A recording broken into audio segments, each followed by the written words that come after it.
everyone. Welcome back to the Game Block Podcast, your number one podcast for all of the pertinent video game news spanning across all platforms, including Xbox, PlayStation, Nintendo, and more. I'm your host, Andrew Rana, and today I'm joined by one of the bad boys of video games, Ida. Do you want me to say Howdy. Smoot? I always forget. Do you want me to say the last name? Oh, I don't care. Okay. Ida Smoot, the first, I believe. On today's show, we'll be discussing the FTC case. We'll be discussing classic video games not available, and we'll be discussing a retirement. But before all that, tradition dictates I ask my co-hosts how they've been. That was a rough opening, I'm going to be honest, and I'm going to steal the show right away. So I like to keep an air of professionalism when I do things, right? And right now, I'm operating at a good 70%. Call it 80, maybe. We went to a drag show this morning, me and my wife and some friends. And a drag show like cars or a drag show like men? Men. I love that. Yeah, we went to, it's, in case you don't know what a drag show is, it is where men dress as women. And I don't know if there's like some sexual identity that goes with it now, if they're not even identified as men. I have no idea. Not usually. They are, men that dress as women. They get up on stage. They get up on stage and they're super fabulous and they dance and there's music and it's kind of like, you got all your singles and you're tipping them and things like that. And I might have partaken in some drinks. I got a martini for myself because I kind of trying to go and, trying to be a little more fancy when I consume my alcohol. So I had the martini, a little too olivey for me. So I'll have to, make sure that I specify, because even when I asked them, when I said, I'll have a martini, they didn't ask me anything. They didn't say on the rocks. They didn't say shaken. They say nothing. Oh yeah, no, you have to say that. Yeah. So that was a lesson I learned. But I went up on stage, actually. They brought me up on stage and did the little Titanic song with them. That was exciting. And then they gave me a shot for doing that for free. And then it's close enough to my birthday. My birthday's in 13 days. That the ladies I was with, they're like, it's his birthday. So they gave me a birthday shot too. And then I'm offended that you didn't invite me.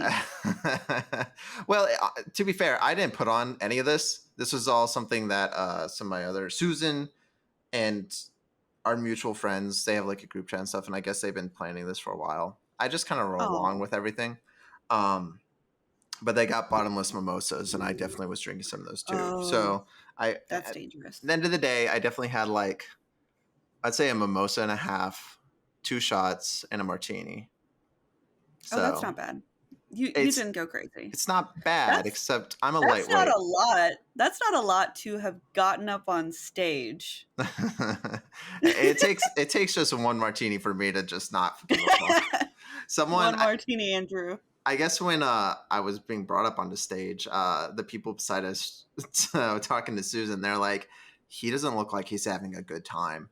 And honestly, I was just so fucking spaced out at that point from the martini that I was just like, oh my God. I was rolling with it. I was fine with it, but well, it's straight alcohol, so yeah. Yeah. But I'm good now. That was a while ago, 5 hours, 6 hours ago. And I'm really, it's like you didn't even drink. Yeah. I'm the type of person who, I don't really drink a ton. Like I don't binge drink or anything. So I've never really had a hangover. And I'm definitely the type that will like drink enough just to get to that point of really tipsy. I won't even kind of drunk, but then I stop. Yeah. Yeah. The second I hit that, I'm like, okay, I'm done. Cut myself off. So was it 2 weekends ago I watched you do 4 shots within like 15 minutes? Yeah, but that was another moment where I did 4 shots, and on that 4th one, I started feeling it, so I cut myself off. Because if you recall, I was going to do 10 shots. Yeah. But I didn't. Yeah, I'm the same way. I think it's a better way to live. You don't make too many drunken mistakes that way. Yeah, no, exactly. You just make fully conscious mistakes instead, which you can't blame on the alcohol. Right. You drink just enough where you think you can fool people into being able to blame it on the alcohol. Yeah. Like, those 2 fireballs. That martini. Yeah. Anyways, This is a video game podcast.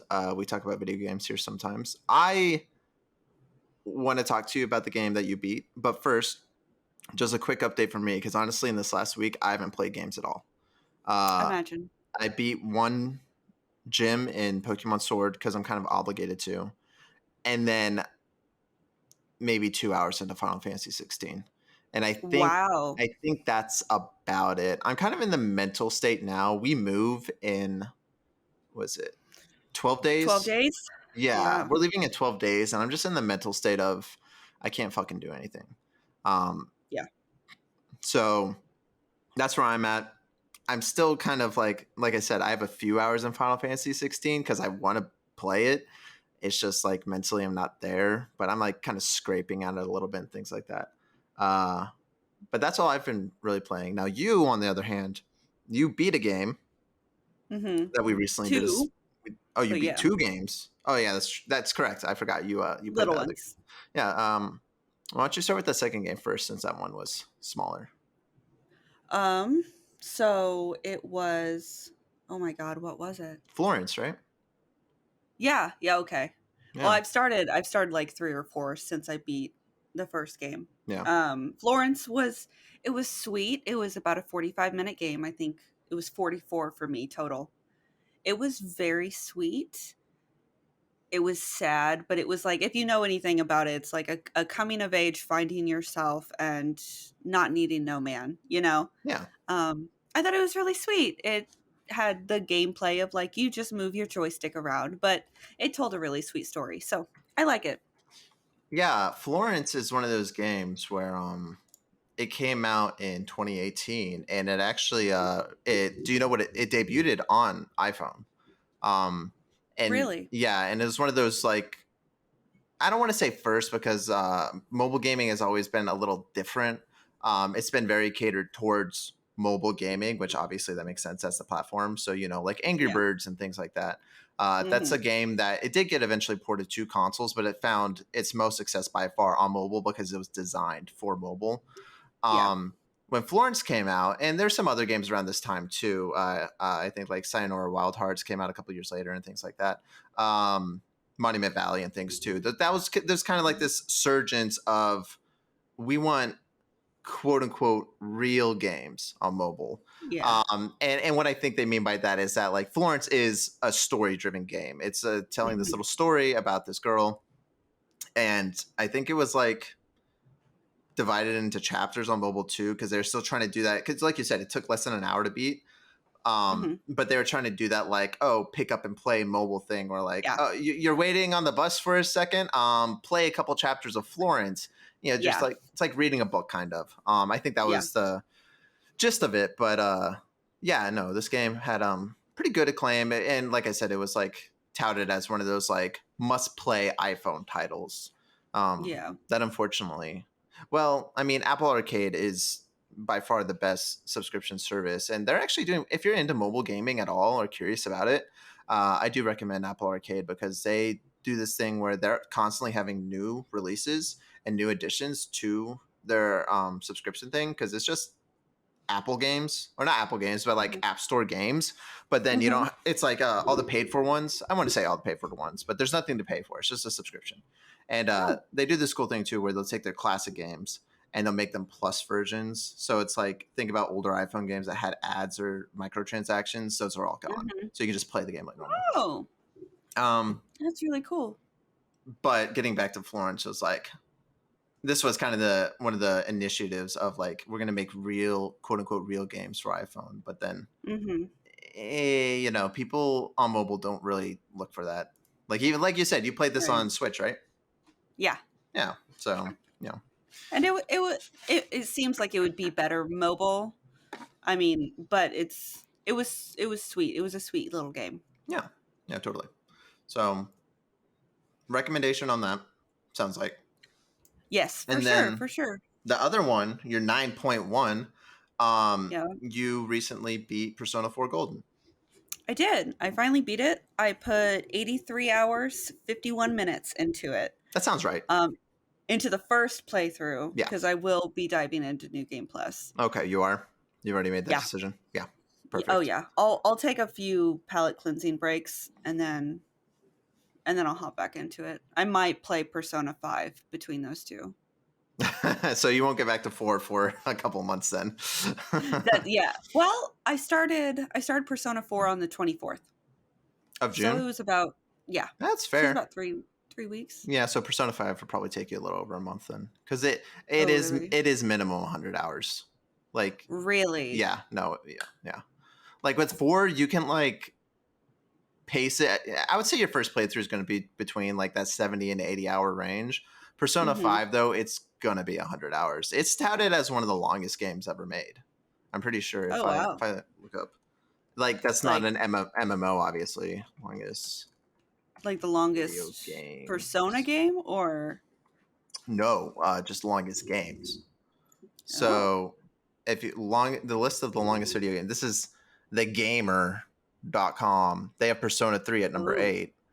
Harvest Moon, Might and Yeah, Magic that's a Hero long one. 6, SnowRunner, never heard of it. Monster Hunter Freedom Unite, and Mhm. right here, number 3, Persona 5 Royale, 101 hours. Wow. Hmm. Wow. And if you, I'm pretty sure Persona, because you got the Royale version, that's the only one on Switch, correct? Right. Um, Look up Persona 5 Royale, how long to beat, which these are all estimates and stuff, but yeah, main story 101 hours. Main and side quest 123 hours. Completion is Yeah. 143 hours. So Yeah. I'm sure you're gonna kind of like with Persona 4, you're gonna want to do side things. You're gonna like do the social links, do the extra things, the uh, all the things like that. So yeah, no, it It's is gonna be a dedication. yeah, but hopefully it's a game where you get sucked into it and you're really like you're happy that it keeps going.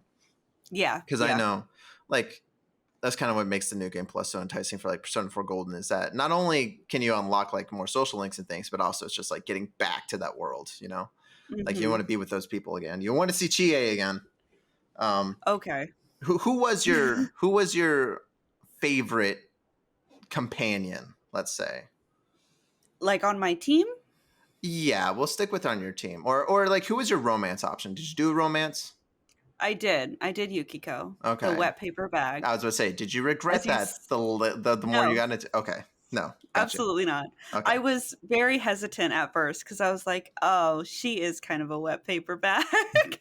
But then the deeper I got into it, I was like, she doesn't have like the most compelling storyline. Yeah. But I mean, she's a sweet girl. And I mean, like, Oh no, yeah, totally. she's very normal. She's very plain. I think between all my playthroughs, I've dated Chie, Yukiko, Rise. I that You did that band girl a lot, right? No, I didn't actually date the. I did her social link. Like when you choose drama or band, I always did band Yeah. because the drama one was Oh, annoying. okay. I think those are the only one. I might have dated Naoto once. I can't remember because you get Naoto so late Yeah. in the game. So late. Yeah. So it might have been a thing, but even then, like you get Naoto so late that you can only date her Yeah. for like a month, you know? Yeah. And I couldn't steal her from Kanji. Right? That's what I That'd be love. so mean. So did you kind of see like I don't know, playing through the game so much, I could kind of like pair everyone up with like who they're with already, Yeah. It's like, oh, Chie and Yosuke probably could be good together, and Absolutely. then it's like, yeah, Kanji and Naoto, which I was always like, Yukiko is probably the canon choice. She's the one that probably works the best with the main character. Well, in the anime, I have a very loose understanding of the anime, but just from the cutscenes in the game, I kind of got a hint that in the anime it follows the Rise romance line. Not really. Rise is definitely more intoxicated with the main character. Annoying. She's so annoying. Hey, you should actually give the anime a chance now because it is. Yeah, I will after New Game Plus. Yeah, it's a good way of like retelling the story, but also it does the characters like it just get more in depth with the characters too, which makes it hard on me whenever I'm like talking about the game to people because there's like things from the anime where it's like where Rise is like all happy and chipper and doing her usual stuff, and then it turns and she's like in a dark corner and just fucking depressed and wants to die. And it's like in the game they kind of do that, but it's a PS2 game, So there's only so much that they can do. So I definitely get those things like mixed around in my mind. But it's Oh yeah, it's a better way to look at the characters more in depth too, because you can I'm actually like excited. express more. No, but that's good. I'm glad that you like the game. You rated it higher than Tears of the Kingdom, which is a dub in my book. Uh-huh. There was the thing that got Tears of the Kingdom so low. I have a very high standard for the music, and that is something that Persona has knocked out of the park. Yep. Yep. The detail in all the character designs, worldly designs, the music. It was across the board incredible. It Yeah. was an incredible experience. I do want to say sorry now because every other JRPG is automatically worse now that you've beaten Persona 4. Oh, thanks. There's still hope with like Final Fantasy because they're different enough. But there's so many. You're not that big into JRPGs, right? Like you're not. I want to hop into it. Honestly, that kind of opened my eyes to it, and I was going to talk to you about good, starter level JRPGs. Yeah, no, totally. Well, I would say, and it's important to say also for context that Persona is very unique in its way of doing gameplay. A lot of games have started to copy it in a sort of way, especially with 5 coming out being as successful as it is. It's probably the most successful JRPG outside of Final Fantasy in the last 15 years, 10 years. Really? Yeah, definitely. It's sold millions and millions of copies. Oh, right. We talked about this last time. Yeah. It surprises us, but a lot of games selling 300,000 copies in Japan, that's a huge success. But just because the bar of success is so much lower, which is fine, by the way. I think that's the way games should be, but that's a whole nother topic. If you're looking into getting into JRPGs a little more, I recommend the Tales series. Those are good games, and they have some collections. I think they have like Symphonia and Vesperia on the Switch. I like the Exilia games. Honestly, I even like this. I think I said Zestiria. That's not on the Switch, but that's on PlayStation and maybe Xbox. I like that one too. It's a little different. Same with Berseria. They're not as good, but they're still good. If you want to be a little more nerdy, I like the Fantasy Star games a lot. Those are kind of more. Well, they started with the PS1 and they like went to the PSP and things like that. Star Ocean, getting a little more. What do you think about action now? Ni no Kuni? I was gonna say Ni no Kuni. That does have an HD port that's on Switch, I believe, Yeah, and I think even the Wrath of the White Witch. Yeah, and I think they also brought the second one, which is a little different gameplay, but also still good. I like Ni no Kuni. I unfortunately didn't play a lot of it because its biggest appeal is its art style, but for some reason it just wasn't jiving with me. Oh, it doesn't hit with you? No, and I like Studio Ghibli movies, but I think it's the thing of like, yes, it looks like a Studio Ghibli movie, but Studio Ghibli's better, It's like it kind of starts feeling like a knockoff at a point, which I get it. It's a game. And I think it's really amazing and impressive what they did, especially this game came out like 2009, 2010. Yeah. So I think they did really good, but something about it. And then Ni no Kuni too, I also think they have like this whole little castle builder section and stuff like that. Like you're building up a kingdom and stuff. So it's got that like town simulator in it too. I like that. I said Tales stuff. Oh, the Trials games, or Legend of Heroes. So Trials of Cold Steel is on Switch. That's probably going to be the game that's most like Persona. It has a calendar system. It kind of has like a relationship building up with your partner system. It's not as good, but it's like if Persona 4 is a 9.1, Trials of Cold Steel is an 8.7. Okay. Like it's right there. Like you can tell they're like right on the cusp. And what's good too is that if you like Trials of Cold Steel, there's 4 of them. And so a lot of content that you can really dive into. And I think all 4 of them did come out on Switch. And then if you really get into Legend of Heroes, there's 3 Trials in the Sky. There's like Trials into Reverie, which came out last week. There's some other ones that they've been porting up. So it's kind of like it's an older series that's starting to get a lot of popularity in the West. So they're starting to port a lot of those games over now. And I think all of them do come to Switch and PC and PlayStation, but if you're a JRPG fan, don't play on Xbox. That's how I'll say. But I think I would go there, and then of course Final Fantasy. I think like I don't know, 10 is probably the most close to Persona 4 in its combat and graphical design and kind of its story pacing. Makes sense. It's a PS2 game. Maybe 12 too. I don't know. It's so hard because all the Final Fantasies are different, you know?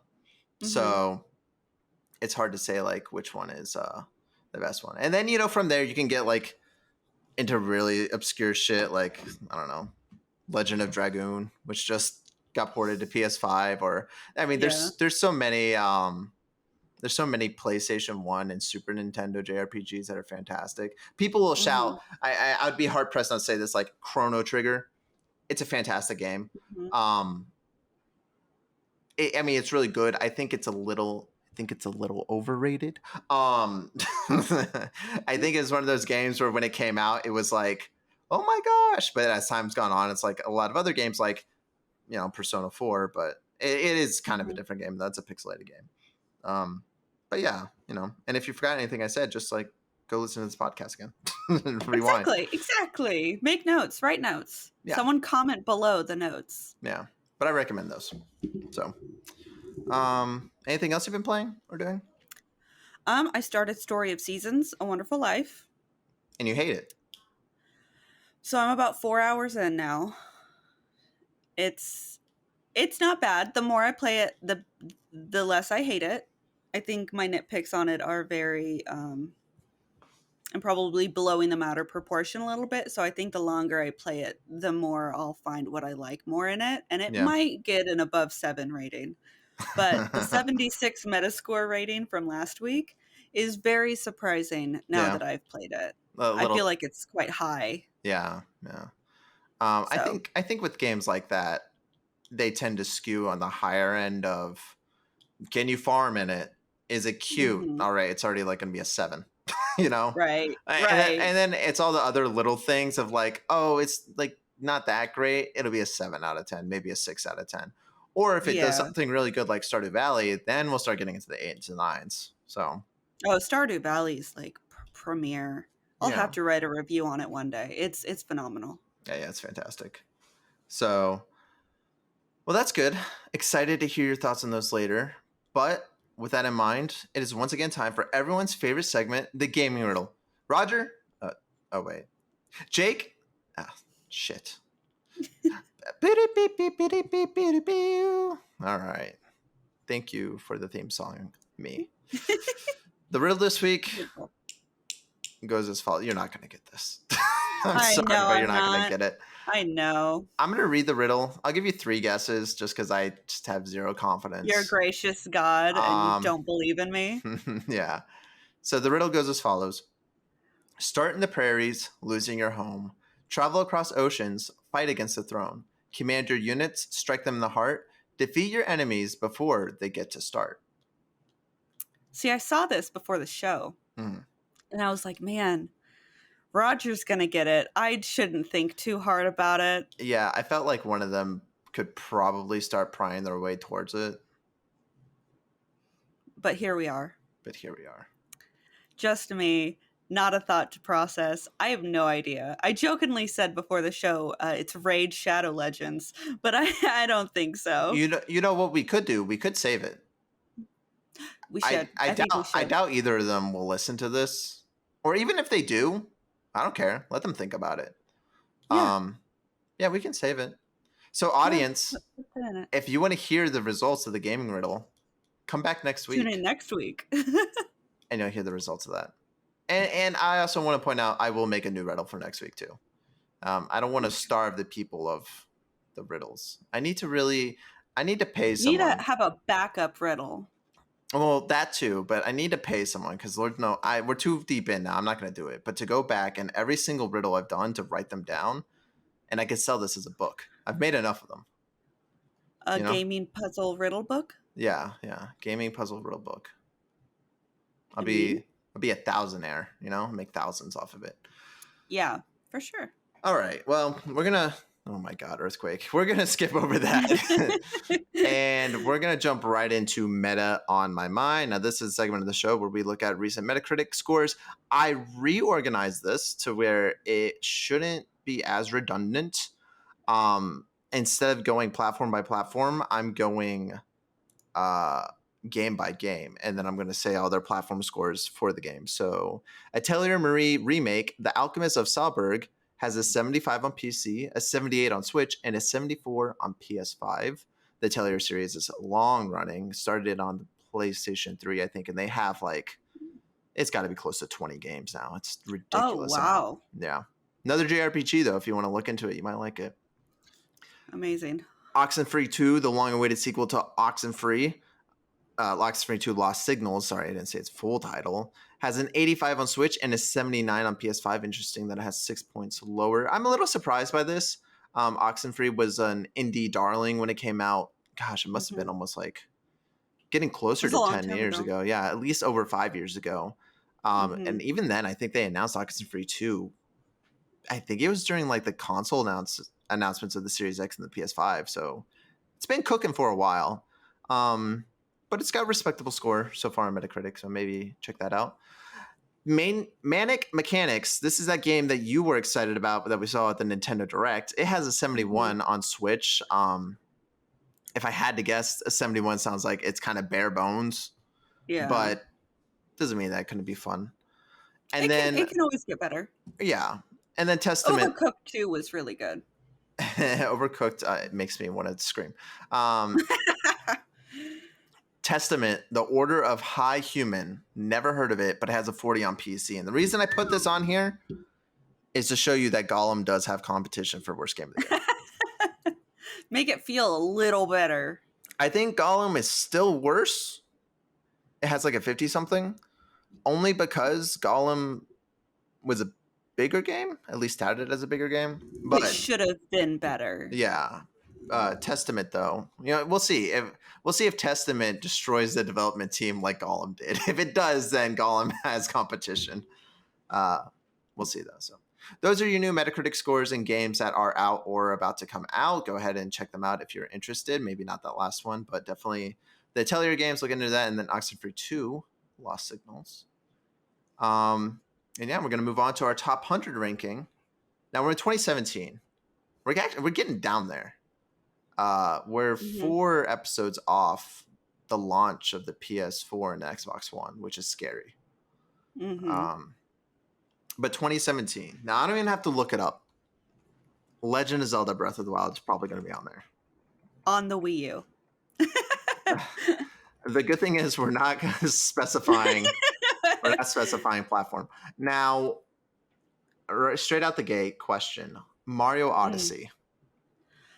So, hot take. Never played it. Okay, that's fair. I've played it enough to be the dinosaur and never played past that. Not because I didn't like it. I think I lost my copy or something. But it just never was like, I need it again. I need to play it again. Yeah, no, that's fair. It's just Mario. Yeah. I would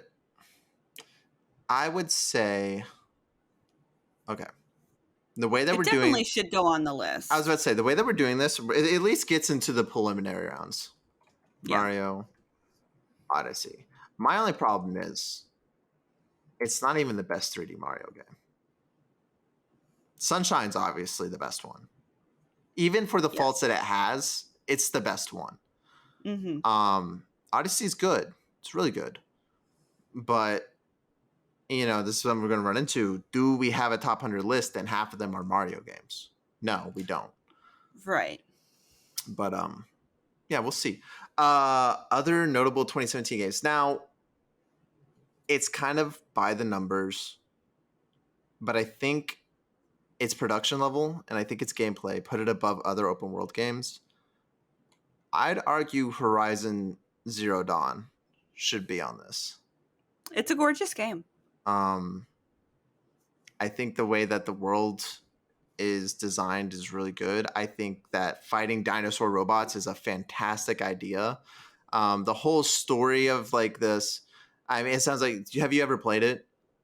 I've seen it. I haven't played it. Okay, yeah. I don't really want to spoil anything, but like the way that the story unfolds and where you kind of figure out like what happened, because you're in this world, but they do really good world building in this game. And then eventually you can start like controlling the dinosaurs and things like that, and at least a lot of fun things. So I'm gonna put Horizon. Oh my gosh, I can't type. Zero Dawn. I have a contender. Okay. Undertale. I hate it. Do you? I'll put it on the list, but I hate it. So explain. Defend your statement. It's the fandom. That's really it. Oh. When Undertale came out, people would not shut the fuck up about Undertale for years. Yeah. And I get it. Like that same year, Horizon Zero Dawn came out. Nowhere near the fucking obnoxious. Yeah, that's really what it was. Just obnoxious. Yeah, I agree. I get having a game that people like, and I get it maybe even being your favorite game. But have you played Undertale? You need to play Undertale. Play Undertale. Get Undertale. Yeah. Shut up. Undertale, have you played it? I've played it. All the way through? No. Okay. It didn't. But I mean, you get the gist of it.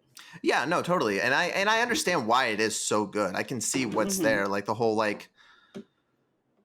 pacifist route that you can do, or the like, what was it called, like sadist route and things like that, and the way that the characters interact. And it seems like a really good game. And it's a really, really good game. Yeah, the music is also fantastic. But it was just like that thing of, I don't know if it was like at that point the fandom had already tainted it so much, or yeah, sounds like it. Yeah, I'm not sure, because I actually own Undertale quite a few times. I know I got it on the Vita and I have it on PC. Yeah, I have it a few different places too. It's good. I've played through the whole thing 3 times, the 3 different endings. It's really good. I would probably pick it up here soon again. It's been a long time since I played it. Yeah. So looking at this list, 2017 was kind of a banger of a year. Shovel Knight.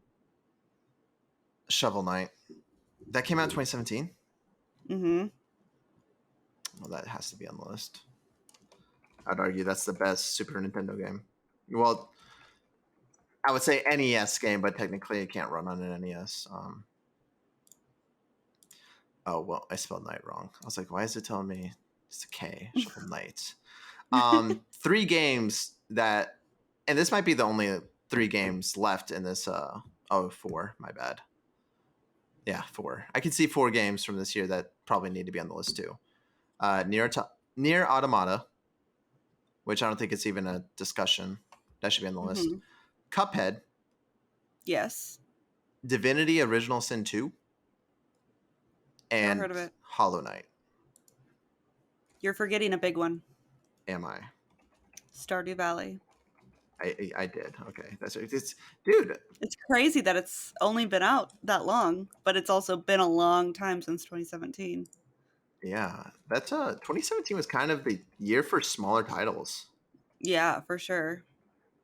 That's when the indie scene really started to bump up. Rocket League was another one. Cuphead, Divinity. Yeah, Rocket League sucks though. It was a huge. No, it wasn't my thing, but it was huge. It's still massive. It's just I hate that game. I have hundreds of hours into it, and I'm like ranked and all that. Really? Stuff, but yeah. I play Rocket League. I'm like Diamond 3 or something. I don't know what that means. On the ranks, it goes bronze, silver, gold, platinum, diamond, and then like I think there's 4 more tiers. So I'm like kind of middle upper. That's how much I play. And you're like, I fucking hate that fucking game. I do. I really hate it. So, all right. Unless you have anything else to add? I don't think so. No. I think 2017 was a banger year. I remember it well. Yeah. Launch of the Switch. A lot of good indies. Yeah. Honestly, and then we start the era of Wii U games. Oh boy. The whole 4 of them that were good. Yeah, get ready for all 2 Wii U games on the top 100 list. If that. Ooh. Yeah. Assassin's Creed 4 on the Wii U. No. So. Yeah. All right, we'll leave it there. Now, as always, if you'd like to hear your question read on the show, please leave us a comment on YouTube videos at youtube.com/SimonAndrew or on our Patreon, patreon.com/SlightlyEMP. By the way, Slightly EMP is one word. Some people might be mixing that up. It's one word. The question of this week is, how do you feel about motion controls? And this extends out to Wii, Kinect, VR, just any motion controls in general. So the Wii was a huge step in the direction nobody had thought to go before, right? It was a huge thing. I loved him then. I mean, who didn't love bowling? Yeah, everyone. It was a phenomenon, an actual national phenomenon. Right. They haven't aged well, in my opinion. No. And Roger and I can go head to head on Link's crossbow training all day long, but we definitely showed its age. No, definitely. With the Switch, on the other hand, I am very surprised with how far along we are in the Switch's lifetime, how well the motion controls have stood up. Mm-hmm. No, totally. They definitely have gotten, I mean, basically on the Wii, it wasn't even tracking your motion until Wii Motion Plus. It was just like it could sense the movement, and it was like pressing the A button instead. Yeah. Games like bowling, it did have a little more like one-to-oneness. But I think that was more about the gyro in the controller rather than like actual motion tracking. Yeah. But no, I totally agree. Something that's interesting that I mentioned a minute ago, but hadn't really thought of before, was that like motion controls when it comes to VR are fantastic. It is amazing how VR now has like it literally is 1-to-1. And I know on the Oculus specifically, and the other headsets might have this too, but on the Oculus, they have this mode now where you don't even need a controller and it can track your hand. And it can see the individual finger movements and things like that. And you can use that instead. So that's crazy. Yeah, the technology for motion controls is like, we've kind of almost hit the like perfection. Like, where do we go from here? Yeah. Like they're perfect now. We have eye tracking, of course, too, and things like that. So right. A lot of it's used for VR, but you got to give kudos to the Wii specifically, because there were some motion controls before that. There's like the PlayStation Eye on PS2, and then even Nintendo themselves, they had like the Power Glove, the infamous Power Glove back on the NES and things like that. But the Wii was the one that definitely started like, no, we're gonna actually like do this as a real thing. This is ours, yeah. Of course, PlayStation sort of followed with the PlayStation Eye on PS3, even though they did it on PS2. And then Xbox with the Kinect, and then the rest is history, So, yeah. Motion controls suck, though. Yeah, if you had the option to play a game with or without motion controls, would you? Every single time. Without. You don't want to hack and slash your way through Skyward Sword? No. Absolutely not. I actually had motion controls on that entire game, other than flying the bird. Fuck really? That. The bird was dumb.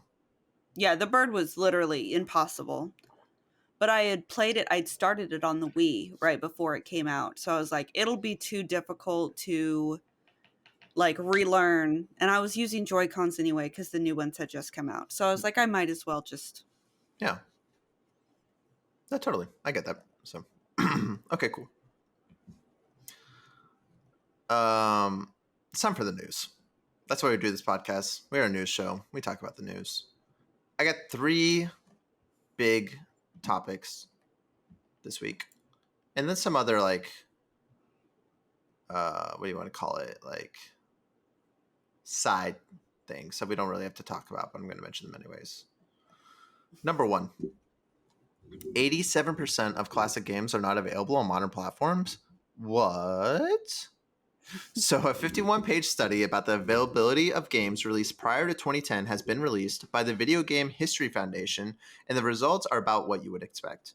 As of today, only 13% of games released before 2010, not 2020, that's a typo, are available to purchase and play without the need to, quote, maintain vintage collectible games and hardware, visit a library, or piracy, end quote.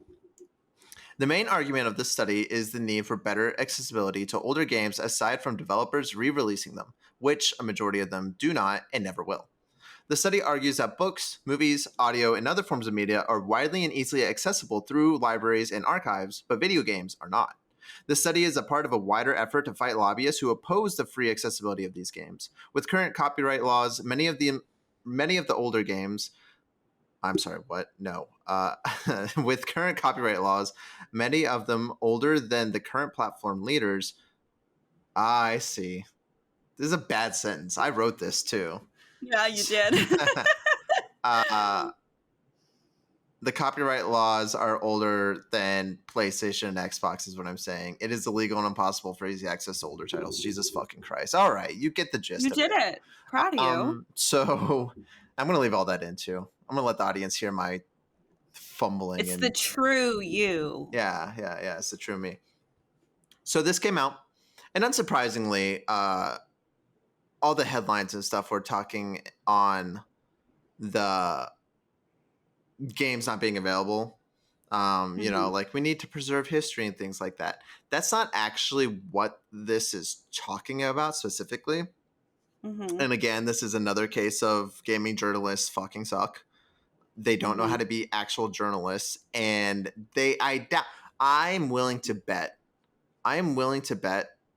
everything that I have, that I read more of that 51-page article than any of them did. Most of them probably just read the excerpt and then went and wrote about that instead. So I'm not a journalist. I wouldn't have read it. I read about half of it. We were doing it before the show when I was... But 51 pages, that's a lot. It is. I mean, you know, with things like this, every single page, half of it is for the source material and things like that. But it still is quite a bit of text. But it was interesting because their main argument wasn't that games need to be preserved, because in one fashion or another, games are preserved. The Library of Congress or game preservation foundations and things like that, they have not every game, but they have a lot. Like if we're talking about PlayStation 2, they have every PlayStation 2, if not 99% of PlayStation 2 games. This is talking specifically about accessibility and playability of those games to the general public. And they made it specific to that they did count remasters as playable, but not remakes as playable. Their specific example was Yakuza Kiwami, which is a remake of Yakuza 1. That wouldn't be counted as still accessible today, because the original Yakuza 1 had like fixed camera angles and things like that. It's like Persona 5 and Persona 5 Royale. Kind of, yeah. I'm not sure. That one's a little more gray, but I think they would count those as different because there's enough difference in there. But anyways, this is about availability. And while reading it, they do bring up a good point where it is, and it's something I never thought about. But, you know, when you go to a library, you can check out, well, first off, you can check out video games. There are video games at every library. They have PS4 games, maybe PS5 games too, Series X and Switch games. Like those are there. A lot of people don't even know that, but you can go to your local library, and if you're in a populated place, there's a good enough chance that a lot of games, new games too, are going to be there. But they usually only have newer games. Access to older games are almost impossible. Now, there's a lot of reasoning for that. If libraries were to rent out like a Super Nintendo game, they would also... The likelihood of them getting that back... Well, the likelihood of them getting that back is low because those are really rare and things like that, and people would want to just steal them. But also, you would have to have a situation where the customer already has a working Super Nintendo to play that game. And then also, the whole thing of they're not just going to steal this, they're going to give it back to us. Right. Because it's a lot more easy to replace Destroy All Humans on PS4 than it is Super Mario RPG on the SNES. Right. But I did like the way that they're talking about how, like, you know, movies and audiobooks and books in general are available to the public for free to play or to listen to. I guess not really. You don't play a book, but, you know, you read a book, you play a movie. But those are open and those are free and we can use them whenever they want. But for video games, it's not really like that at all. And a lot of it does have to do with copyright laws where, you know, and it's the gray area too of piracy and emulation, where it's like, take a game, I don't know, just think of a random older game. It's Tomba. Minish Cap, that's a better one because Tomba is actually getting ported. That's all I could fucking think of was Tomba. Think of Minish Cap. There's no way except for Nintendo Online now. But let's pretend that it Now, exists. yeah. It's 2018. You want to play Minish Cap. I emulated it. Unless you had a Wii U or a 3DS, which at this point you probably, well, a lot of people didn't have a fucking Wii U, and a lot of people had already moved on from the 3DS. They have a Nintendo Switch. If you want to play Minish Cap, the only way to do it is to get one of those older consoles, get a Game Boy, and to play Minish Cap, or wait and hope, unless you emulate. Yeah. And the shitty thing is, and you know, it's shitty from one perspective, not the other, but it's like Nintendo has the right to do that because of copyright laws. There is no I can't remember what it's called, statute of limitations, where and I'm pretty sure for video games that there is no point where they just go into the public domain and then they're free access for everyone. Yeah, no. Which I think, you know, this is part of what they're lobbying for in Congress. Like, that should be a thing where it's like they kept bringing up Commodore 64 games where they're like, Commodore 64 is a dead platform. No one cares about it. No one plays it, aside from like a very select few collectors and things like that. No one fucking cares about the Commodore 64. But those games on there are still owned by certain publishers and things like that, to where they do legally own them. And no one can just release those games because they're still under copyright laws and things like that. And it is silly because it's like, who the fuck cares about Commodore 64, right? But under the current laws, like, that is the way it is. And they're arguing that, you know, 87% of what they consider classic or retro games are unaccessible legally right now. Yeah. And, you know, like, I'll kick it over to you because I've been talking a lot, but like, do you think this is a problem? Do you think this is something that we should try to fix, or is this kind of nothing? Do we have enough games already? I completely agree with you on that. Like, the availability of playing a whole plethora of games would be huge for especially the younger generation, of never getting the ability. Like, you go, if you even find a working NES, it's going to be like $200. Right. Not even counting the games. So it's like, for most people, those games are lost forever unless you do emulate them. And then it's not the true experience. And then it's illegal. Yeah, so that too. Well, technically, if you own the game, it's not illegal. Yeah, it's frowned upon. There's no way to verify if someone owns a game. It's a gray area for sure. No, but totally, like, that's the reason. You know, I'm a game collector. I have over 1,000 physical games, and I have a list of like 400 retro games that I want to still buy. And a big reason for that is this specifically, is that, like, you know, I'm going to have kids one day, and I want my kids to experience a lot of those things that I experienced, and experience games that are, like, you know, pivotal and things like that. And sure, you could just have like 3 NES games or things like that, but I don't know what they're going to like or want. And I want them to like try a lot of things. And it is that stuff of like, the industry kind of pushes you, if you're an enthusiast like me, they kind of push you towards collecting games, because it's like, even in today's world where so many things are available digital, and, you know, or they're digital only, that doesn't mean that they're always going to be accessible either. Because we've already seen, you brought up Nintendo, but like the Wii U and 3DS store just closed down. And when we were talking about it earlier, you brought up how Gerard, the completionist, he bought every single game on the 3DS and the Wii U digitally to give to who was it exactly? It was some game preservation society. I don't remember, which is fantastic. That's great, because those games are now, for our history, they're there. But they're not playable. But they're not playable. And that's the thing, is like, that doesn't help us as players. Who knows that they're there? Right. And what are they? Yeah. No, I exactly. want to play Barbie Roundabout Horse Game 47. Maybe. You know? Yeah. Like, even if it's a shitty game, I want it's the like option to. When you go into a library, you know, people argue, oh, all literature is good. It's half those books fucking suck. Half of them are trash.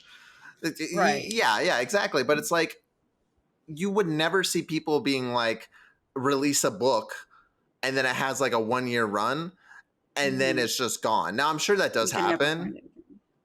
I'm sure that does happen, but most of the time they're going to be at a library somewhere. They're going to be preserved somewhere. They're going to be online, accessible to read anywhere. Amazon, yeah. Yeah, Yeah, anywhere. Online for sure, yeah. Kindle is a great thing.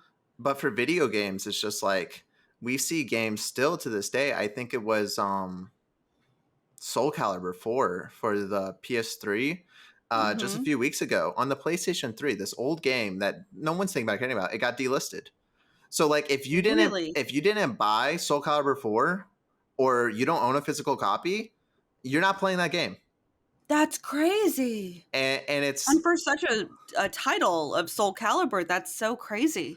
And it's like, infamously like Scott Pilgrim, that was delisted for Lord knows how long. And we talk about more like these digital storefronts shutting down. The PlayStation gamers took arms. We went to fight because it was about 2 years ago now that Sony announced that they were going to shut down the PS3 and Vita stores. And they're like, no one uses these. We're done. We're going to shut them down. And you're talking thousands of games gone. And the PS3 and Vita store, while they're nowhere close to like the complete catalog, they do have hundreds of PlayStation 2 and PlayStation 1 and PSP games available on there that are not available on PS4 or PS5. Right. Which they are building up their classics catalog now. And I think that was the reason why they're going to shut it down. But people took to arms and they said, no, like you're taking away thousands of games. And it's like, that specifically, the upkeep cost for that is nothing. To keep those servers up and running, it costs Sony, a multi-billion dollar company, nothing. Right.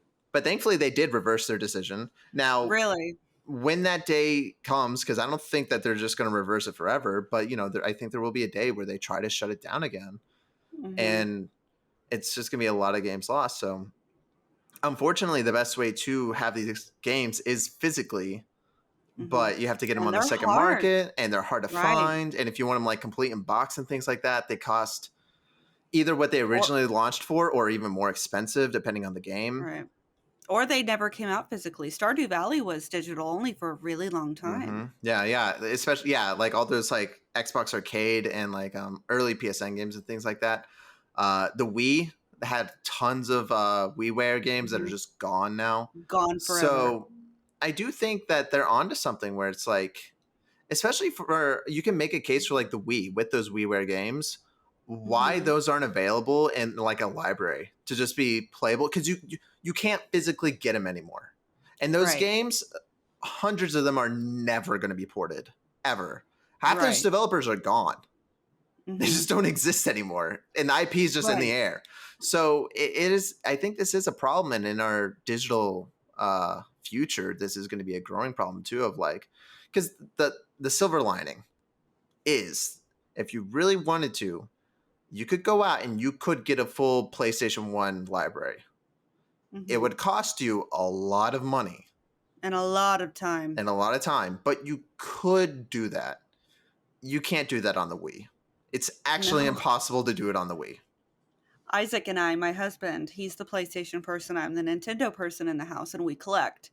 So we go to the most obscure places to find games, and it never fails. He gets to the PlayStation section with PS1 and PS2 games, and there's shelf upon shelf upon shelf.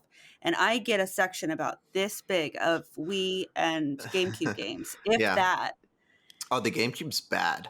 Because GameCube games are valuable now because they really have never been ported ever. So they're like insanely overpriced and very hard to find. Because the Wii or the GameCube itself sold, I think, like not well. It was like 36 million units, somewhere around there. Maybe 31. It was in the 30s, maybe low 40s. So, and for comparison, like that's less than the Xbox One, which a lot of people consider a failure. So Nintendo was on the downward spiral there for a while. And a lot of those titles, they sold a couple million copies at best, if not thousands, 100,000 copies. Twilight Princess on the GameCube is a very rare game. Right. It's very hard to find. Yeah. Most of those, I think it sold 2 million units on the GameCube. The easy one to find is the Wii version of that game, because that sold like 8 or 9 million units. Everywhere. But if you want to play the original, what is deemed the original version of Twilight Princess on its original hardware, Mm-hmm. that game is $200 at least. Oh yeah, I paid $230 for mine, and with that one, there is only one other one I have ever seen. Mm-hmm. Yeah. So it's definitely a problem. I think reporting like this and studies like this are good. I wish gaming journalists and news reporters would reword what they're saying, because it's not about game preservation. This is about accessibility. Mm-hmm. Um, and I wish the headlines were more about that and talking about how like we need this library system for this form of media, because every other form of media, like we said, music, books, movies, Mm-hmm. they are available at libraries and in quantities. Yeah. And, Oh and yeah. and for video games, you have the new releases, and that's about it. Mm-hmm. Which again, I think it's Now. great that libraries are doing that now. But something we said about we have all these game stores that are selling Right. they're selling overpriced retro games, because they're part of the problem too, is that they're just fucking price gouging everything. And Yeah. they go on to eBay and stuff, and they suck up all the like moderately priced, and then they upcharge them, so they're a big Yeah. part of the problem. But no, I agree with this. I agree with this study. If you're interested in it, go read it. I do have a question, and I know we can't stay on every topic too long because we're trying to cut back on time. But when it comes to games that are more digital only, do you worry about the future of digital only games, or do you think it's not going to matter? Do you think that having physical games might possibly the only way to play games? Do you think the online store is going to go on forever? And So the accessibility? I would like to think at this point, because like PlayStation, for example, when they released the PlayStation 4, the PlayStation Network was different than the PlayStation 3 and Vita's network. Mm-hmm. And they did that specifically so that, well, A, the infrastructure of the PS3 and Vita they're fucked. But then also, when the PS3 came out, all this digital stuff was very new, and contracts, the way they're written, were very new and things like that. And a lot of things were written in terms of foreverness or perpetuity.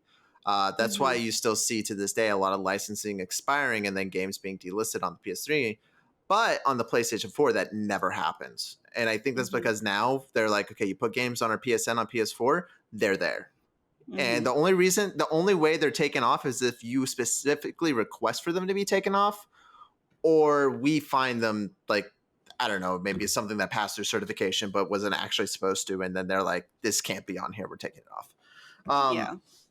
So I would like to have faith, because I have digital games. I have over 2,000 Steam games, and none of those are physical. And I'm okay with that there. But for me personally, I would like always a choice. I would like to always have a choice of a physical option, because I'm always going to get a physical option if I can. But I know that is not where we're heading towards. This year, actually, I know two bigger titles. So there's a new Yakuza title, Yakuza The Man Without a Name, or something like that. I think you're right. That's digital only. No physical version of that's coming out. Wow. And then Alan Wake 2, which is a bigger game, is also digital only. Really? So we're already starting to see games come out with no physical counterpart. Do you worry that one day you're not going to have access to all of those digital games? Do you think that's something that may one day happen? I mean, yeah, I do. That's why I still get physical. Because it's just a thing of you never know. Like, but if it only goes digital in the future, are all of those games just going to be poof gone? Yeah, I mean, that's the thing. It's like, it's a possibility, heaven forbid something like happened to Xbox or Sony and they shut those divisions down, kind of like with Stadia. Stadia was digital only, and thankfully they did the right thing, because they shut Stadia down, but they refunded every single purchase you'd ever made. Really? They did. Because I was a big proponent of Stadia, and I didn't spend much on there. I spent like 150 over a couple of years. But they did refund every single purchase. Now, it really sucked because I couldn't play those games anymore. Right. But it was nice that I did get my money back. Yeah. I don't think Xbox or PlayStation would do that. And, it's easy to say that they'll be around forever, but nothing's a guarantee in life. You know, Yeah. billion-dollar companies can topple. Look at Twitter right now. It's like it's on fire. I think they came out saying they're like 50% revenue loss every month and something like that. Like, things can happen very fast. Xbox is a better like pertinent example where it's like, now by no means are they doing bad, but there's a period there. They're headed in that direction. They're kind of headed in that direction. And it's like during the Xbox One period, you make a couple more wrong decisions. And I think we're looking at a future where you don't have Xbox and maybe they go third party or they just shut it down. Mm-hmm. So, no, it worries me. But, I'm also at the point too where, and this sucks, but if these storefronts did shut down tomorrow, I have enough physical games to last me forever. I mean, yeah, you do. You really do. But I also like new games, and I also like experiencing new games. And, it is that thing of like, going back Soul Calibur 4, I'm going to have to go buy that physically now, which I would have loved to just get it digitally for like $20 or something, but they delisted it. So I don't know. Now you're going to find it for like $300 somewhere. Yeah. Oh, that's the thing too, is the second these games get delisted, I remember when they announced they're shutting down the PS3 and Vita stores before they went back on it. There's a game on Vita called Gravity Rush, which is like one of the like seminal best Vita games, and they actually ported it to PS4 too, and they had a limited physical run of it. But when the news came out that they're going to shut down the store, that game, which I own physically, of course, I have like over 100 physical Vita games because huge supporter of it. Because you're that guy, of course. But it went up from like, I think it's teetering around $40-something prior to the announcement, which is about its launch price. And the Vita was also kind of niche, so games kind of were valued a little higher. It went up to like $150 overnight. I don't doubt it for a second. And that's the thing too, is just like, there's just games get price gouged so much. So I don't know. But if you're interested in this, do go read. It's a very well written. I felt like I was back in college reading the essay.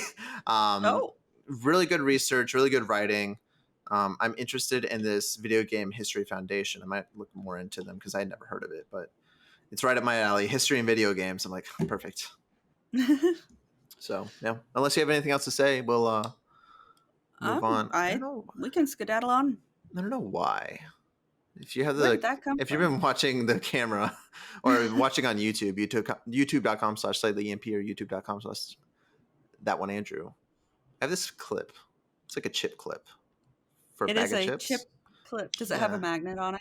No, it's just a spring, and I've been putting it on my fingers like this to just been messing with it. I don't even know where it came from, so I'm gonna. It appeared. You summoned it. I don't have a bag of chips with me. I do have some Twix. Nothing else. All right, Ida. All right. Moving on. Story number 2. It's finally over. The show's can't. No, I'm kidding.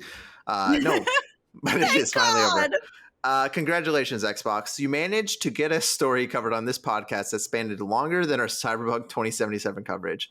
If you want to see how long that lasted, go and listen to our old shows. But that streak of coverage seemed to finally be at its end, if not near.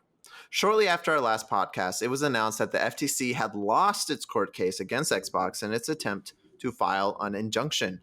The FTC appealed this decision by the courts, but that appeal was also subsequently denied. What this means is Xbox is now completely and legally cleared to complete its acquisition of ABK, which stands for Activision Blizzard King, in the United States. The only regulator of any significance that stands in Xbox way now is the UK's CMA, which blocked the deal a few months ago. While this might seem like an easy and foregone conclusion, there is still a little bit of hesitation in thinking this might be completely over. The CMA did a heel turn at the last second, deciding to block its ABK deal, something the EU counterparts did not agree with. Xbox has said that progress is being made with the CMA and that they are, quote, confident, end quote, that the deal will be worked out and passed. Sony, on the other hand, finally folded today, and they signed the 10-year PlayStation Call of Duty deal, which, like it says, will assure Call of Duty's existence on PlayStation for at least 10 years. This signing of the deal all but confirms Sony's acceptance in the deal finally going through. So Ida, rest in peace, Activision, Blizzard King. It is a foregone conclusion now that it will be owned by Xbox. And driven into the ground. I mean, we'll see about that. I don't want to... I don't want to sit over here and say that. And of course, actually, I have a lot of thoughts about this because I've been thinking about it for a while, and I am inherently against this. I was inherently against them buying Bethesda. It didn't sit well with me when they were buying like Ninja Theory and what was it, like Obsidian and all those other ones. But I was a little more okay with that, but it was still a little icky. But I am inherently against what they're doing. And I do believe that it is bad for the industry. And I do think it could lead to. And here's the problem the FTC was wrong. And the decision that was made was correct. Xbox will not become a market leader because of this. They will not have a monopoly because of this decision specifically. And I do think that actually Xbox getting this will make Xbox a more even competitor with PlayStation. Now, here's the thing about it, and I think this is the thing that a lot of people that play video games see, or that are like really into the industry, and I think this thing PlayStation sees, because PlayStation was not this adamantly against the Bethesda deal. I think a lot of people are thinking PlayStation is just throwing a fit and things like that. It's like, no, this one's different. And the thing is, so them getting Activision kind of puts them on the even playing ground. But Xbox is doing bad right now. They've been doing bad for the last 10 years. I always tell my co-host, I'm like, name 10 good Xbox games that have come out in the last 10 years. Crickets. They've released some good ones. Sea of Thieves has become a really good hit. And then there are like the Forza games that have been pretty good. And then, say what you want about the Halo games, but like the Halo Master Chief Collection, they finally turned it into a good game. But if you're looking, you're hard pressed to think of 10 games. Now, if you think about Stargate's about to hit. Starfield, yes. Starfield, yeah.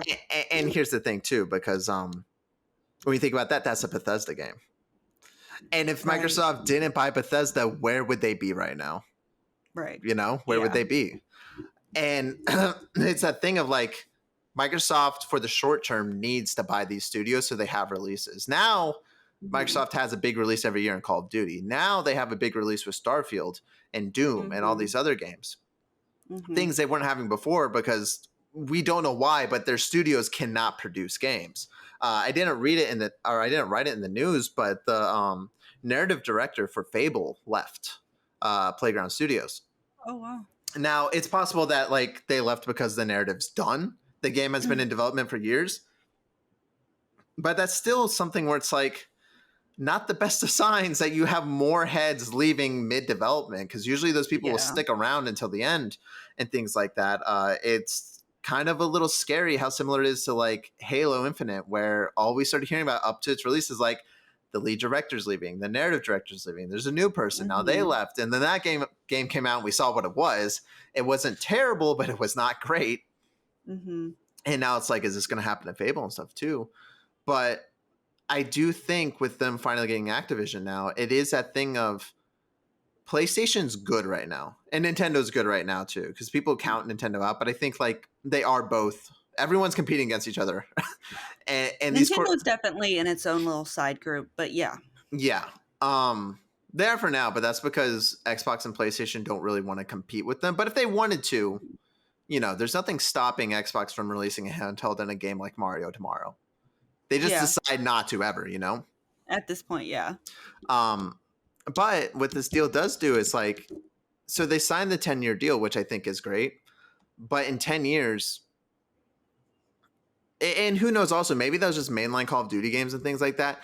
Microsoft's going to start making different Call of Duty spin-offs that aren't Call of Duty, but they're like Call of War, but it's Call of Duty. You know what I mean? Like there's a lot of legal gray area in here where it's like you can start finessing around things and stuff like that. And then after 10 years, of course, you can finally take it off there and things like that. But if Microsoft does start firing on all cylinders and things like that, it's like their output is going to be insane. If they can actually I think they own over 30 studios now. It's closer to 40 after this acquisition.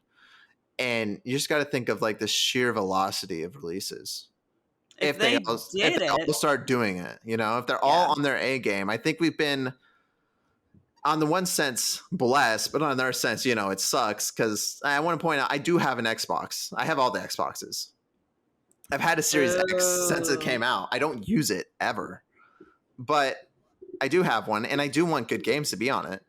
Yeah, but I of think course. right now, for the industry as a whole, I think it's really good that Xbox hasn't had good games because the way that they've been attacking and the way they've been so aggressive in their studio acquisitions and money spending is just completely destructive for the industry in the long run. It doesn't look good. No, not at all. And I think it's the thing too of like, how does Sony respond? You know, I'm kicking it over to you. How do they respond to this? The deal's going through. Them signing the Call of Duty deal is them accepting defeat. That yes, it's going through now. I don't think, honestly, it's like what we talked about last time of, you know, Nintendo laughed in their faces going to them. Mm-hmm. I think Sony kind of has the same idea of like, I don't think they really consider them, like, I don't think they're quaking in their boots, right? You know what I mean? Not yet, at least.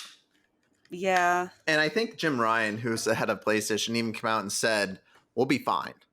Like, we'll be fine without Call of Duty. We'll be fine without Activision, Blizzard. We'll be fine, which is true. Mm-hmm. Because at the end of the day, one console has The Last of Us and one doesn't. One console has God of War, one doesn't. One has Spider-Man, one doesn't. You know? Mm-hmm. There's a reason why Sony's, or PlayStation specifically, has been on fire like it has been. It's been their exclusives. Mm-hmm.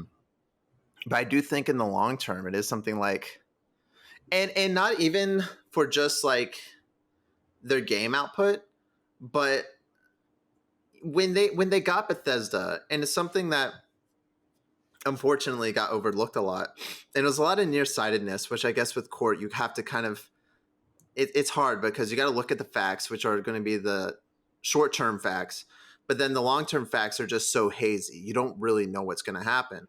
And with the Bethesda deal, we saw what happened. And that was, we have on official confirmation now out of this court case that Xbox canceled the PlayStation version of Starfield.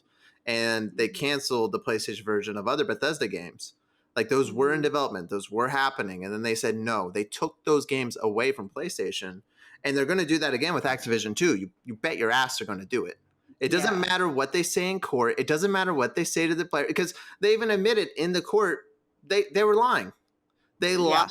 Phil Spencer was lying to everyone. We said, we'll see about like legacy games and PlayStation stuff.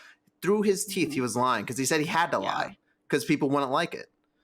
And you know, you can't be like, oh, well, we know he was lying before, so he can't lie now. Bullshit. Yes, he can. He can absolutely keep lying. Absolutely. He's already known as a liar. Why would he stop now? So it's like the thing of they're going to take games away from PlayStation in this Activision deal. And I think if I'm Sony, that's what I'm worried about the most. Because, your exclusives are great, but you make a lot of money off your third-party games. Yeah. And if reason not for people not even, like, buying a PlayStation to, like, play Call of Duty, that's still a lot of revenue gone.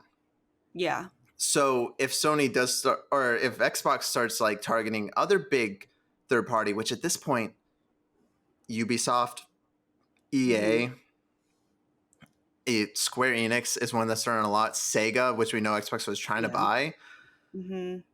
You know, Sony, and it's funny too because people are like, Xbox is just, Microsoft's so rich, they can buy whoever they want. Sony can't buy anyone. Sony's fucking rich. You're talking about absolutely. 2 mega massive.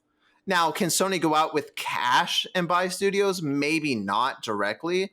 I think they couldn't drop $68.7 billion like Microsoft is for Activision, but there's other ways of acquisitions too.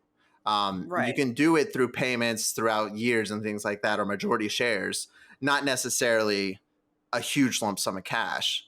And honestly, the only reason Microsoft can do what it's been doing is because it has so much money it can just drop. But, you know, I don't know. It's definitely, optically, it's hard because people do see this as an Xbox win. And as dumb as console wars are, it feels like more of a war than ever now because literally fighting in court. And, you know, fans are fighting over it too and things like that. And it's hard. It's like, does Sony go out and do they? Because I think so. Sony purchased. They've actually been purchasing a lot lately. They purchased Housemarque, which made Sony games. They purchased Bluepoint, which made Sony games. I think they did that because of Xbox buying up all these studios.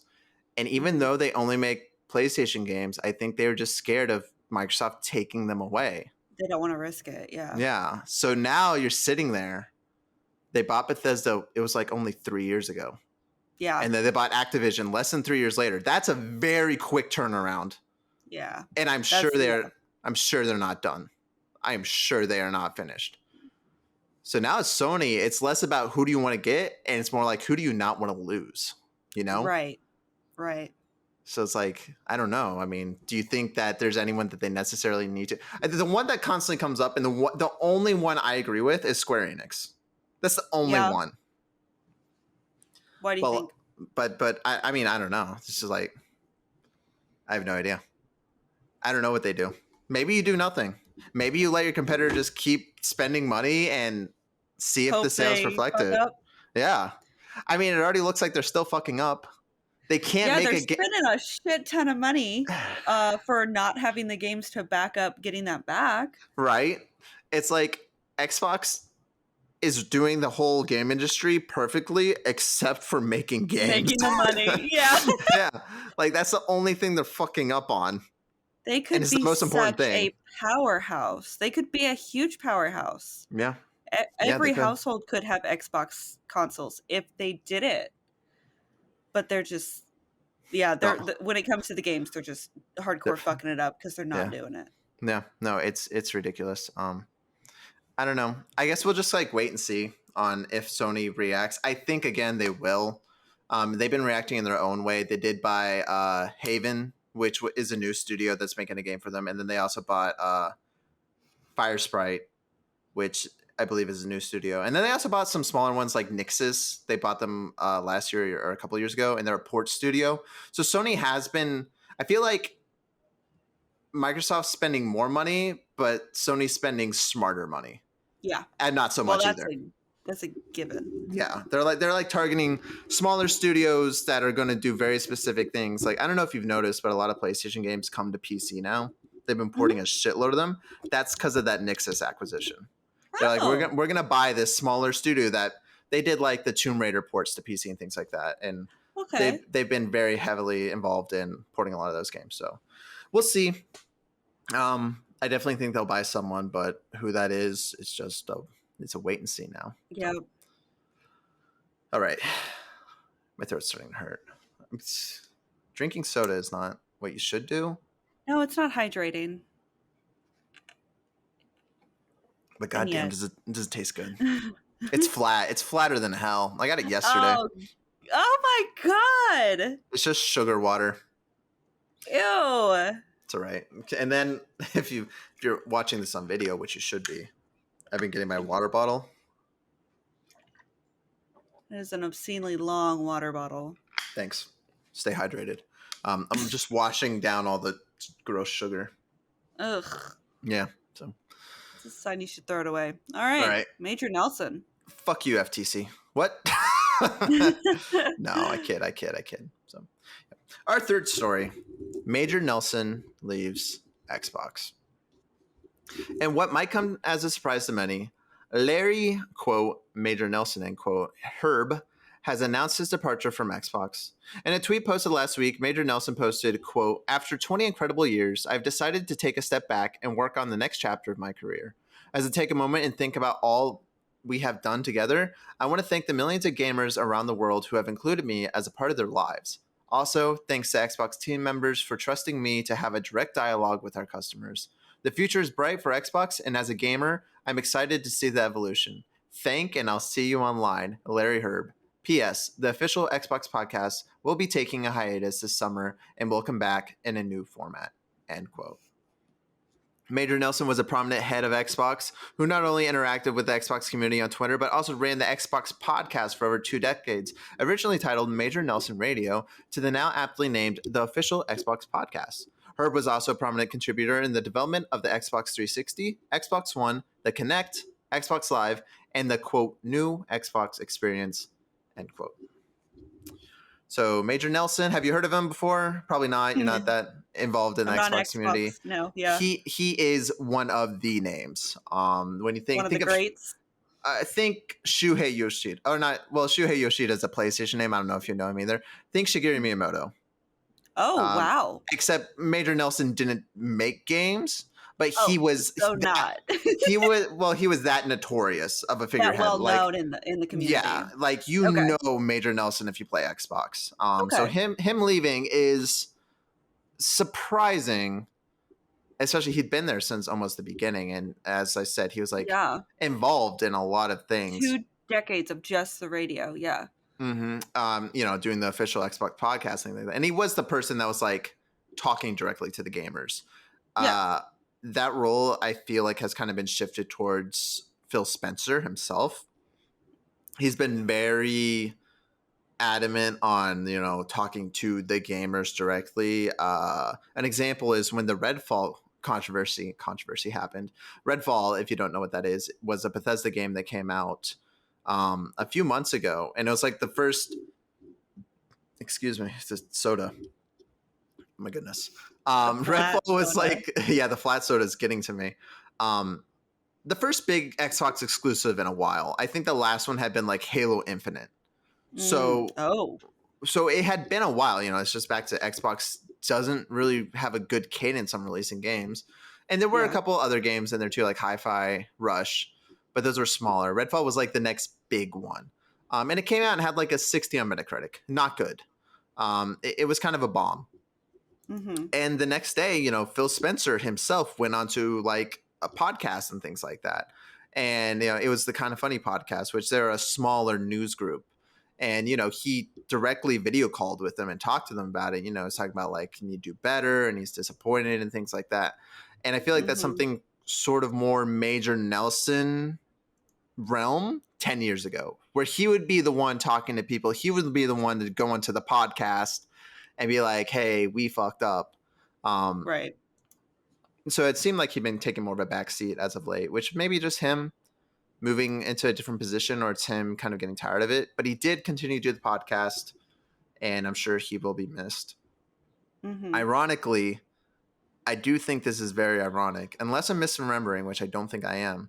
During the FTC court case, we had many, many unredacted things and many, many things leak. And one of them was a quote from 2019 that was talking about Microsoft or Xbox wanting to buy Sony out of business, where they were talking about like, we want to buy so much that Sony is destroyed. Yeah. And if I recall, that was Major Nelson that said that. Really? So I do think it is a little, this is definitely conspiracy stuff, but it is that thing of like, hey, you have this really bad looking thing come out and it's tied to this guy. And then the court case ends, and less than a week later, he's leaving. Yeah. All right, sure, yeah. But that's just me. That's just my conspiracy brain. I don't think it's just you. No. Do you have any thoughts on this though about Major Nelson leaving? No, honestly. Yeah, it's fair. You don't know who he is, so.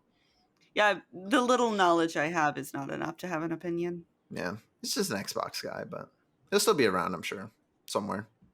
I don't really care either, though, so we're going to move on. And actually, that's it for the big stories of the week. Now, we used to do this thing where we would have the smaller stories of the week. I kind of want to get back to it because I like just mentioning things.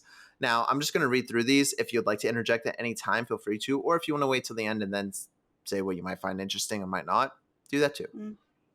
Starting off, though, Payday 3 has confirmed that it will always be online, so no offline play is available for that game. The Last of Us Part 2 might be getting a PS5 port. This would make sense. It would probably coincide with The Last of Us Season 2 on HBO, which is scheduled for the beginning of 2025, but might be getting delayed because of the ongoing actor and writer strike, which I don't know about you, but I fully support them striking. 100%. Yeah, so EA Sports 24.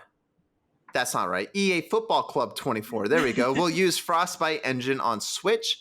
Or I guess maybe it's talking about all sports games. Frostbite Engine is coming to Switch. That's all I mean. Red Dead Redemption might be getting a remastered. I think it was recently rated in Korea, which is games getting rated means that they're real. And Rockstar already did the GTA trilogy, which came to middling reviews, but it's been fixed since then, and hopefully they're take a little better care of this. Also, side note, I want GTA 4. That's the one I really want. Give us a remaster of that. Oh, love that game. But Red Dead's good too. So, oh, yeah, absolutely. The Last of Us HBO will cover part 2 over 2 seasons. If you've played The Last of Us Part 2, this makes sense because it is twice as long as the original. So they would need 2 seasons. Also, the way that it's structured, it works perfectly for 2 seasons. Yeah, for sure. Absolutely. Yeah. I'm ready. I'm so ready. I'm so ready. For the audience reaction alone. I know. So many of my friends are just like, oh my God, I can't wait. I love Pedro Pascal. And I'm like, you're going to see his head kicked in. He plays golf really well.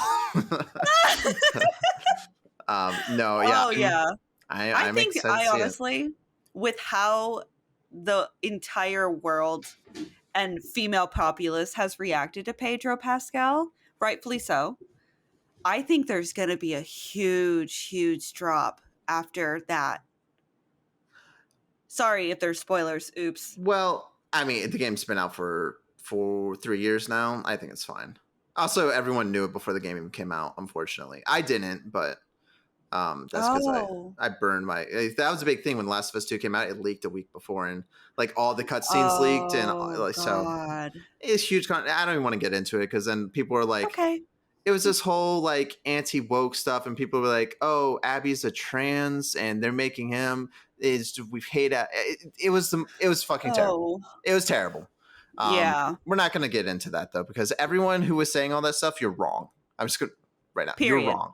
Period. If you think The Last of Us 2 is bad, you're a fucking idiot. Go away. But I would stay here. But you're wrong. Play the game. Yeah. Comment below your case. Yeah, and why you think you're right. And then I will systematically destroy your comment and shun you to the world. But leave a comment. We always love comments. Yeah. Sign up for that.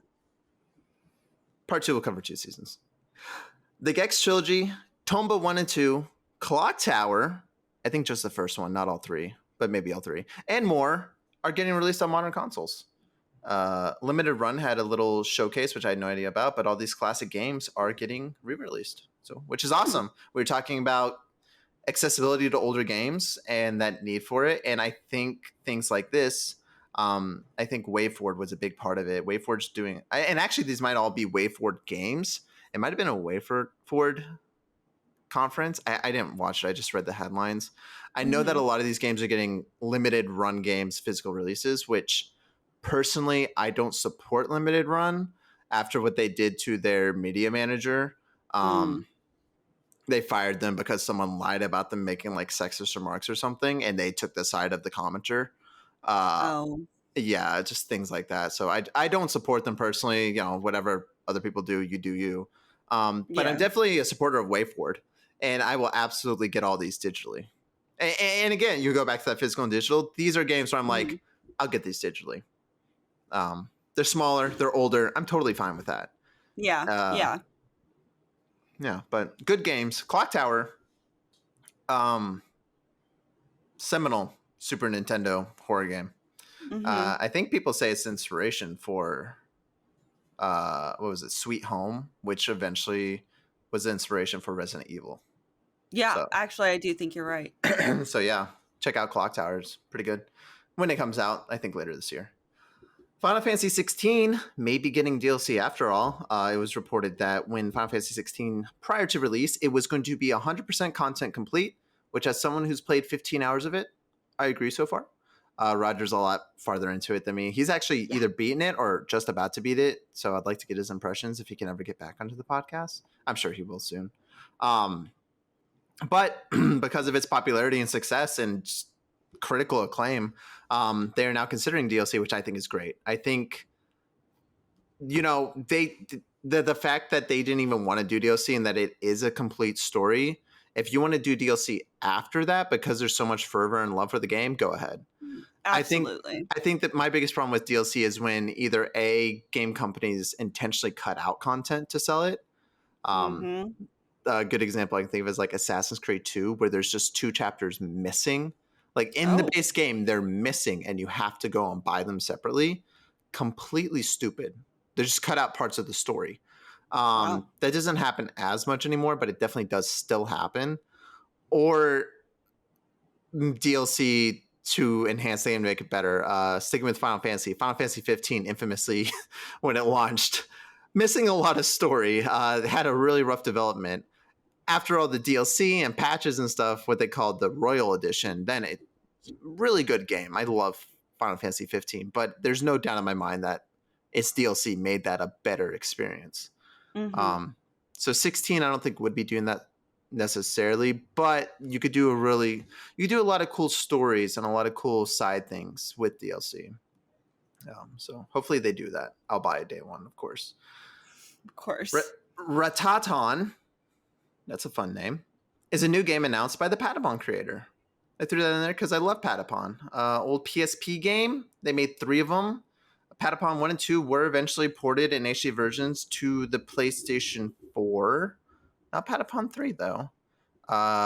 If you don't know what Patapon is, it's a rhythm-based game where you control these little guys called Patapons, and you're playing a drum the whole time. And each button, so cross, square, triangle, and circle, they have different tones of a drum. And there's tones, so like if you X, circle X, I'm just making up things, that'll make them march. And it has a beat that's continuously going in the game of like boom, boom, boom. So you gotta go like X, circle, X. And then if you get up to an enemy, you gotta attack. So like circle, square, square. And you do things like that. And, you start learning more things. It's a really great game if you haven't checked it out. It's available on PS4 and PS5.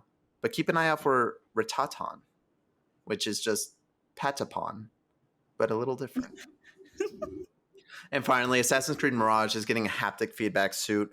This is a full body suit. I have no idea how much it costs, but it'll make you feel what the main character in Assassin's Creed Mirage is feeling through vibrations and haptic feedback. But it's a full body suit you can wear, or at least it's a chest like shirt. Yeah. Not really into that, but I'd be. That sounds awesome. I would, for the novelty of it. Here's just the thing. See how far technology has gone. I think it'd be cool to experience. Here's the thing. If it worked for every game, sure. Because then I would try it out on a lot of different games. Yeah. But it's just for Assassin's Creed. It's starting there. Be nice. We want them to keep doing that stuff. You have to buy into it or they're going to think it's trash and nix it. Well, maybe it is trash. Who knows? You're trash. You said nix it. And what that brain do? I immediately thought of Nixus, which is a live service platform. I guess. I don't know. Probably thinking of Nexus. Yeah, Nexus. Yeah. My brain's broken. I don't know what to tell you. I'm just. It was all those dang drag queens. By 25 years old, my mind has been completely enamored with just video game facts or history facts. That's it. There's really nothing else. If you ask me if the history. If you ask me if a tomato is a fruit or vegetable, I'd be like, I don't know. I could tell you when like tomatoes were introduced to America, though. You are teaching America's children. No idea about tomatoes, but did you know there's no native horses in America? Those were all brought over by Europeans and Spanish. Wow. Horses are not an American animal. But we have shitload of them now. They're all over the place. So, all right. I think there's something else. It's like, I don't know if it's like some form of a turkey or chicken or something, but it's not native to the United States either. But then it was like brought over and I can't remember. I want to say turkey, but I don't know if that's right. I also know that turkey wasn't served at the first Thanksgiving either. That's a lie. Yeah. Anyways, I don't know what the fuck I'm talking about. Video games. All right, we're done with the news. Moving on. Now, here's the thing. We have 3 big releases. You cannot read these, which is totally fine. If you want to disclose why you can't, go ahead. If you don't want to, though, it's completely fine. We don't need to tell them anything. We're our own people. But just so the audience knows, Ida cannot read these. Totally okay. I wrote this in preparation for other co-hosts. They're not here. So I'm going to give you the option. You better take a swig of your soda. Right? I might need to. Get your throat ready. I'm going to give you the option to have me either say the name of 2 of these and read one descriptor, or should I just go out and read all 3? I mean, I don't want you to like cock tease anybody, so you should probably just read all 3. All right. Well, all right. If I have to twist your arm about it. No, that's fine. That's fine. Let me get ready, audience. This is going to be a lot because I'm not going to take breaks in between. Not even spaces, just full run-on sentences. Yeah, periods don't exist in this universe. Sure. If you hear that clicking, by the way, it's my water bottle. It's a stay hydrated, kids. Yes, drink stay hydrated. Water. I do not drink enough water. No, does anybody? Yeah, I should. I'm going to tell my students to. It's a cool little water bottle though, $10 at Walmart, and it has this little like locking mechanism right here. Wow. And then it has this button that opens it. But close it locks in. But then I go hiking a lot, whenever we get the chance, we can. Boy, you fit like a circle. All right. Your first release, Exoprimal, comes to PlayStation, Xbox, PC, and this is a Game Pass game too, by the way. Exoprimal is an online-only team-based action game that pits humanity's cutting-edge exosuit technology against history's most fearsome beasts. That's right, dinosaurs. Each with a specific role, pilot these futuristic exosuits to hold firm against overwhelming dinosaur swarms in team-based action game modes. You'll be transported to the scene of the latest dinosaur outbreak and follow Leviathan's guidance to complete objectives. The team that completes the missions first will emerge victorious.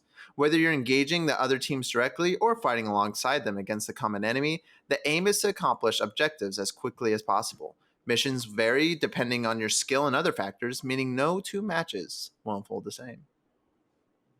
Wait, that's the last one.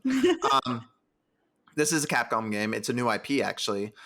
It's been getting weird reviews. There weren't any early review copies or review codes, it looked like. So a lot of like first impression reviews coming out on its release day, which was last Friday, so 2 days ago. Steam went from mixed to positive, so like 70% now recommend it. I don't know if it's good or not. It looks fun. It looks like a game I'm interested in. I mentioned that it's on Game Pass. This goes back to just owning the game. This is a game where I just want to buy it. Yeah, I'm not a big fan of just having games accessible on subscriptions. Mm-hmm. I just want to own the game, which is maybe dumb. No, I don't think so. But I feel like with subscriptions, the thing is like eventually that's probably going to get taken off, and then I'm going to have to buy it down the road. And if I spent however many months on that, it's just get the fucking game, Yeah. Just buy it. Anyways, your next game is Atelier Marie Remake, The Alchemist of Salberg for Switch, PlayStation, and PC. At the Royal Academy of Magic, the Academy for short, because of magic is just too fucking much. Too much to ask. Marie is failing in her attempts to study alchemy. One day, she is given the atelier by her professor as part of a special graduation exam. In order to graduate, Marie must complete an item that will impress her professor. But first, Marie must strive to improve her alchemy skills, collect ingredients, and earn money to hire adventurers and buy recipes and utensils. Add all of that to the synthesis, battles, and quests she must undertake. It is clear that she has a lot to do before she's ready for her exam. It is up to you to choose where to begin. Work hard to graduate from the academy, but be sure to enjoy yourself along the way. That's something I would probably pick up. So, like I was saying before, look into them. But there's a shitload of Atelier games. Like, probably 20 at this point. The one that I've seen that are pretty good are the Ryza games, RYZA. I Mm-hmm. don't know if it's available on Switch. It's definitely available on PlayStation though. Those are the ones that I've seen get the most critical acclaim. Like this one says, Atelier Marie Remake. They've been really good at remaking and porting a lot of their PS3 titles, which there were a lot of because these are/were yearly releases. Mm-hmm. So yeah, look into them, see which one you might jive with and like the most. But they've always kind of appealed to me. I've never Mm-hmm. really played them, but it's always like I'm gonna get to you, you know? Yeah. Give me one boring summer day and I'll put Atelier in. Your final game is Ed Zero Zombie Uprising. Comes out on Xbox, PlayStation, and PC. The year is 1854. In Japan at the end of the Edo period. At the time, Japan was in the midst of its isolation, but Western countries were undergoing a technological and labor revolution called the, quote, zombie industrial revolution, unquote, and were eagerly watching for new colonial settlements with a power unmatched in Japan. Soon, the black ships arrived in Japan and demanded the opening of the country to the outside world. This allows the zombies to invade Japan. The zombies that entered the country created more zombies, and the zombie infestation spread around Edo. At such a time, a group of people with mysterious powers, unaffected by zombies, appeared. People rumored them to be the Zombeings. Now, the hunt for zombies by the three Zombeings has begun in order to restore Japan to the way it was before the country was opened up to the outside world! 2 exclamations. You sold me. Yeah. I'm sure it's an absolutely shitty. This is funny because the reading of this description, it sounds very anti-foreign. You know, Yeah. almost like a longing for like we should have just stayed isolationists. Yeah. I kind of like it because it was a little like there's some like historical relevancy to it with the whole like the West demanding Japan to open up to the world. Yeah. I don't remember what his name was, but fucking Captain Arthur Douglas, whatever the fuck his name was. Like, It doesn't look bad. The art style doesn't look bad. yeah. I don't know. Maybe check Yeah, it out. don't bring any more history into this. Oh yeah, We've yeah, gone true, enough. true. Oh, by the way, when they said surrounded Edo, that's the historical name for Tokyo. In case you're curious. So, Thank you. I will use that. yeah, it's Japan also. Nihon. That's Yep. yeah.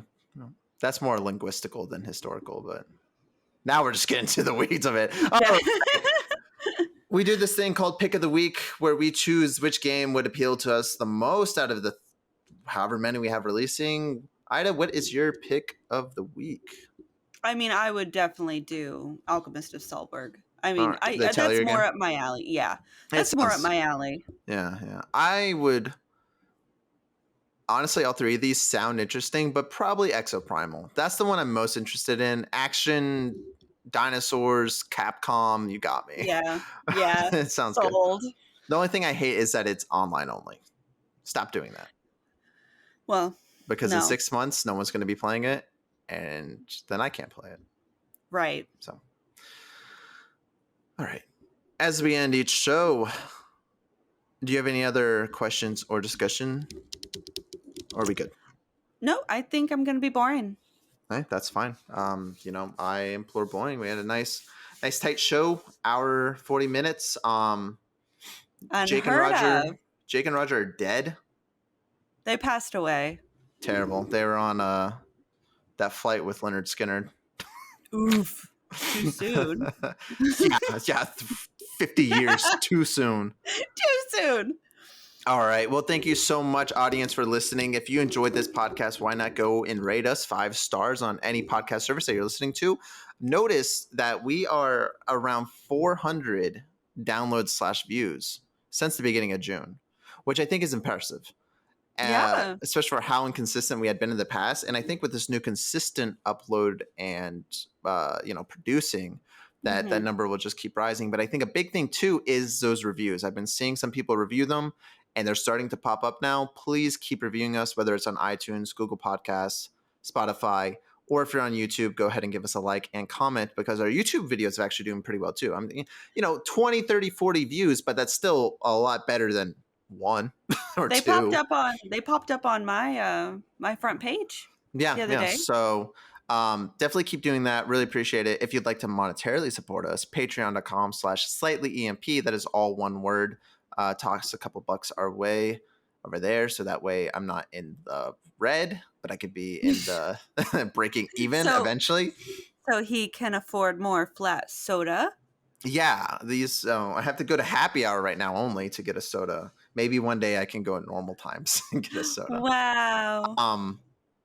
But no, all seriousness, if you'd like to support us, patreon.com/slightlyemp. We'd greatly appreciate any support you throw our way. We also have social media, twitter.com/slightlyemp. I don't use it anymore, but I am going to continue posting when new episodes are live. So if you'd like that little heads up, go ahead and follow us over there, or any updates. That'll be what that is used for now. Facebook.com/slightlyemp, also for the same things, links to all of our podcast services, updates, and all that good stuff. We have an Instagram. I forgot we had an Instagram, but I saw it the other day. I was like, I should actually upload to it some more. So Instagram.com/slightlyemp. It's kind of a trend we got going on right now. Except the YouTube. I also have a thread. Threads is a new Twitter. I'm actually active on it. So if you want to go on Threads and look up Slightly EMP, we are on there. Wow. Nothing too exciting right now, but I post some funny things and going to be posting about the podcast too. And then youtube.com/thatoneandrew or youtube.com/slightlyemp. Both of those will get the upload. Now I'm going to be honest. If you want the consistent uploads, do that one, Andrew, because sometimes I forget to upload to the other one. And I noticed that the other day. I went back and I was like, I didn't upload like 2 episodes from the last month and a half on the Slightly EMP one. So I'm going to try to do my best to upload on both, but I forget sometimes. I'm only one person. Do better. So Ida, thank you so much for joining me. We will reconvene Thursday. Sure. If you're gonna join us in that. I don't even know. I'll save it. I'll explain that to the audience at the beginning of the next episode when we're actually there. Yeah. Let's see if we can stick to that new schedule, and then we can announce. Hey, you know what? We're here. Yes, we will be. we will be the pillars of support, and we will just have like guest featurings of the late Jake and the late Roger. They're ghosts now, so we'll see them in the future. No, but thank you so much. And like I said, subscribe and stay tuned because we have some new things coming your way aside from just the regular show that we do. Very exciting stuff. So thank you. We'll see you in the next episode. Goodbye. Thanks. See ya.